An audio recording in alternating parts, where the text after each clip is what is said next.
Recently, I feel like I've been caught in a never-ending loop. And I am 100% okay with that. Because once again, here we are talking about another horror film by Neon. And thinking they wouldn't possibly put out another banger, right? Oh, yes, we could. Well, they did it again. Can their streak be stopped? I certainly hope not. Neon truly is the new A24. You know what? No, I take that back. Neon is truly in a league of its own at this point, and it is having a moment. All this to say, I went to go see The Monkey last weekend, and it was a good time. The Monkey is a silly, ridiculous little comedy horror film oozing with charm and style that surprisingly has a pretty good moral message dealing with one of life's most harshest realities. Wild stuff. Though, I will say this is probably Neon's silliest movie. But the premise of the movie is silly.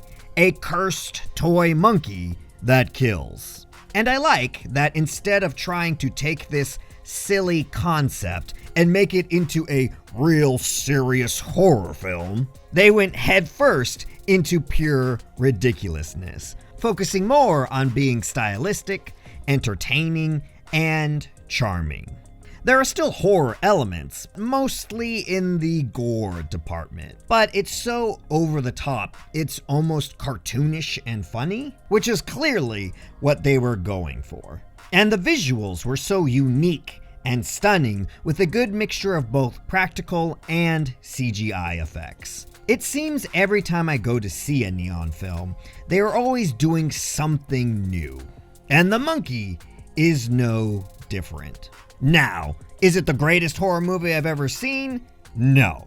In fact, I would say it's a little light on the horror aspect, which is probably gonna rub some people the wrong way. However, when it comes to silly, grotesque horror movies, there are a lot of classics out there that people love. So I think this is gonna be a hit or miss with the general audience depending on what your expectations are. Personally, I thought it was a unique and entertainingly fun viewing experience that I would recommend to my friends. So, for my highbrow critic score, I give The Monkey a 7 out of 10. And for my schmo score, the score for the average Joe Schmo, I give it an 8 out of 10. Now, this is the part where I explain my reviews and get into spoiler territory. So, if you would like to see The Monkey spoiler-free, which I highly recommend, this is where we part ways. Thanks for showing up, and I want you to have a nice day. Now, like I mentioned earlier, this movie is silly, but it fully knows that. I mean, within the first 5 minutes of the film, it goes so over-the-top ridiculous, clearly letting the audience know, hey, don't take this too seriously because we definitely are not. And there is a big difference between being so ridiculous it's stupid by accident and being so ridiculous it's stupid on purpose. And I think in this case, The Monkey turns one of its biggest narrative weaknesses, being a silly, stupid concept, and turns it into one of its strengths. That being said, I feel like some people may feel like it's too silly for them. And I will admit, at times, it did go overboard even for me. Like having random cheerleaders cheering for dead bodies for no reason? It never explains why. Also, don't expect any person in this film to behave like a rational human being would. But again, this kind of becomes a strength in the film because every character's personality is cranked up to 100, making them all so unique, charming, and rememberable. For example, one of my favorite characters of the film was only in the movie for like 2 minutes and had one line, but I'm always going to remember their 1970s swinger uncle because the character was so ridiculous and fun. And the same goes for the teenage punker who is obsessed with the monkey because it reminds him of his dad, or the preacher who is way too young and clearly knows nothing about the Bible. Or Elijah Wood's character. Yeah, he's in this, and he's super funny. The only real negative thing I found in this movie is the horror elements of this film are pretty low.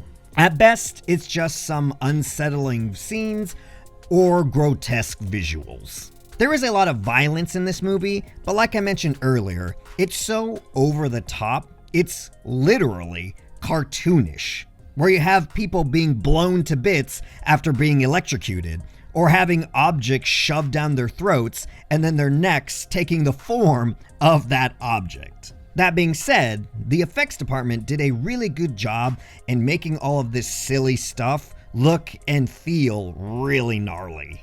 So I found myself feeling both grossed out by the gruesome effects while laughing at it at the same time, which was fun and a good time, but not exactly scary.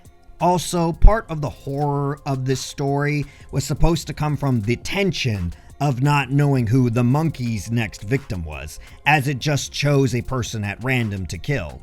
However, it was always painfully obvious who was going to get killed next. There really wasn't any tension or suspense buildup at all in this film.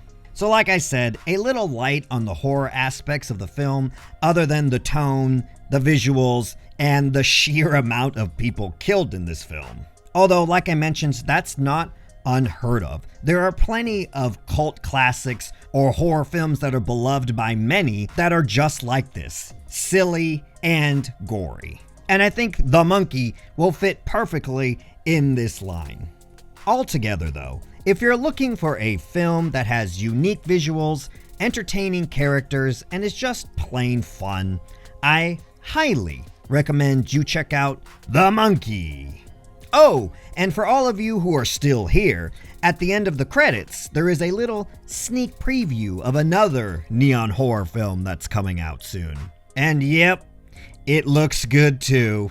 And I'm probably gonna go see it when it comes out. Will Neon's reign ever end? To be honest, I'm a little worried about their next horror film, Hell of a Summer.